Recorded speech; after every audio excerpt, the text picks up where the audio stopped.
Jadi kesimpulan yang bisa kita dapatkan apa di sini? Tidak ada satupun penyakit bisa sembuh jika Bapak hanya mengandalkan obat. Karena sesungguhnya kita sakit akibat gaya hidup kita yang salah. Berarti langkah pertama, step pertama sebelum tanya obat, sebelum Bapak minum obat, ya rubah dulu gaya hidup yang salah. Kemarin saya didatangi oleh seorang pasien ibu-ibu sakit diabetes. Tetapi yang membuat beliau datang ke klinik saya karena sudah banyak terjadi komplikasi. Salah satu komplikasi ini namanya gangren diabetik, Pak. Bapak Ibu tahu gangren diabetik itu apa? Luka, Pak. Ada luka membusuk. Jadi kalau ada di luar sana ada istilah diabetes basah ya. Sebetulnya itu bukan begitu cara pembedaan diabetes. Bukan tipe basah, tipe kering, itu tidak ada di dalam medis. Ya. Jadi ibu ini datang dengan kondisi yang sudah sangat lemah, Pak. Ya. Tubuhnya lemah, pakai kursi roda, kaki sebelah kanannya membusuk. Jadi waktu datang ke klinik saya itu jari kakinya sudah mulai copot satu-satu. Telapak kakinya bolong, membusuk, jarak 3 meter sudah tercium aroma tidak sedap. Datang di depan meja saya nangis-nangis. Dok, saya sudah pasrah. Sebentar lagi kaki saya mau diamputasi. Tapi terakhir saya minta tolong sama dokter. Apakah ada cara supaya kaki saya sembuh tanpa harus diamputasi? 8 bulan terakhir ini saya menderita, dok, tidak bisa tidur. Ini menjelang malam, itu cekot-cekot rasa kaki saya. Kaki saya ini sudah nggak bisa, Bapak bisa bayangkan lah. Kalau kita ketusuk duri aja sakitnya kayak gimana. Nah ini lukanya menganga, Pak. Ya. Padahal sudah berobat dan sakit diabetesnya sudah 10 tahun. Dan ibu ini rutin minum obat. Saya tidak pernah minum obat selama 10 tahun, tetapi kenapa dok? 1 tahun, 2 tahun terakhir ini tubuh saya semakin melemah, gula darah saya tidak turun-turun, padahal sudah minum obat, sudah sesuai ikuti anjuran dokter, bahkan banyak organ dalam tubuh saya ini rusak. Apa yang bisa saya lakukan dengan kondisi seperti itu, Pak? Nah inilah peran dari pengobatan holistik, kita tetap ikhtiar. Kita tetap bantu mereka yang sakit, yang sudah begitu hopeless. Ya. Sebelum saya memberikan satu resep obat, sebelum saya memberikan pengobatan, prosedur protap di klinik kami, kita harus melakukan medical check up. Tetapi berbeda dengan medical check up yang ada di rumah sakit, Bapak Ibu sekalian. Medical check up di klinik kami dengan konsep holistik. Dengan alat-alat yang ada di dalam bidang kedokteran holistik.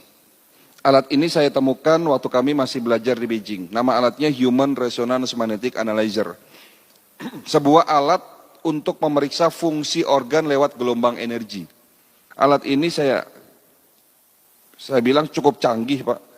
Ya, hanya 10 menit dapat mendeteksi 250 parameter pemeriksaan. Itu kalau di print semua 30 lembar, Pak. Dari ujung kepala sampai ujung kaki. Dengan alat ini saya melakukan pemeriksaan kepada ibu tadi dan hasilnya jantungnya membengkak, pankreasnya rusak, fungsi ginjalnya tinggal 40%, banyak pembuluh darah yang tersumbat, radikal bebasnya sangat tinggi. Jadi salah satu kelebihan dari alat ini mampu mendeteksi adanya radikal bebas. Ya. Dan ini semua terjadi akibat apa? Akibat gaya hidup beliau yang salah. Apa itu? Ada 3 yang saya simpulkan salah. Pertama, beliau suka tidur larut malam. Mereka yang kebiasaan tidur di atas jam 11 malam, tubuhnya akan lemah. Kenapa? Karena jam 11 sampai dengan jam 1 malam, di saat kita tidur pulas, ada bagian tubuh, ada organ tubuh yang namanya liver, hati, itu melakukan bersih-bersih, Pak.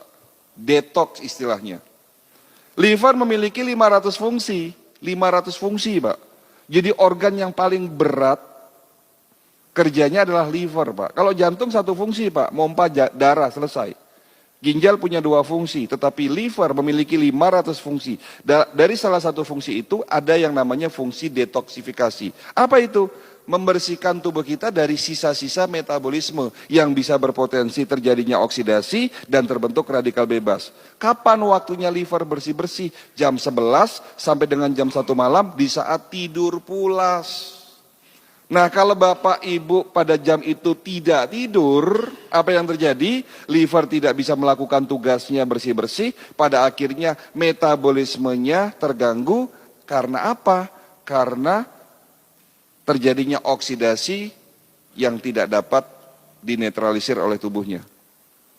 Jadi karena gaya hidupnya ini salah, sering tidur larut malam, ya lama-lama radikal bebas terbentuk.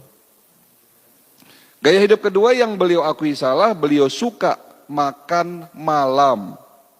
Nah, mereka yang kebiasaan makan kurang dari 4 jam sebelum tidur malam, apapun yang dimakan akan banyak menjadi sampah di dalam usus besarnya. Jika sampah terlalu banyak di dalam usus besar kita, berpotensi terjadinya oksidasi. Cerita oksidasi lagi.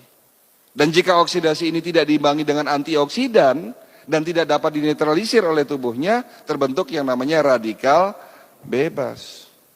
Kan begitu ceritanya. Jadi mudaratnya lebih banyak daripada manfaatnya makan malam itu. Jadi kalau ditanya, dok, kalau sekali-sekali kita hajatan boleh nggak makan malam? Ya boleh, nama juga sekali-sekali. Tapi kalau ini dijadikan kebiasaan setiap hari makan malam, ini jadi masalah. Jadi itu gaya hidup kedua yang beliau akui salah. Yang ketiga, beliau tidak suka minum air putih. Apa yang salah dengan tidak minum air putih? Hati-hati, Pak. Bangun tidur, kita harus minum 1 gelas air putih. Setelah sholat subuh, minum segelas air putih. Karena air putih sebagai pembilas, penetralisir sampah di dalam tubuh kita.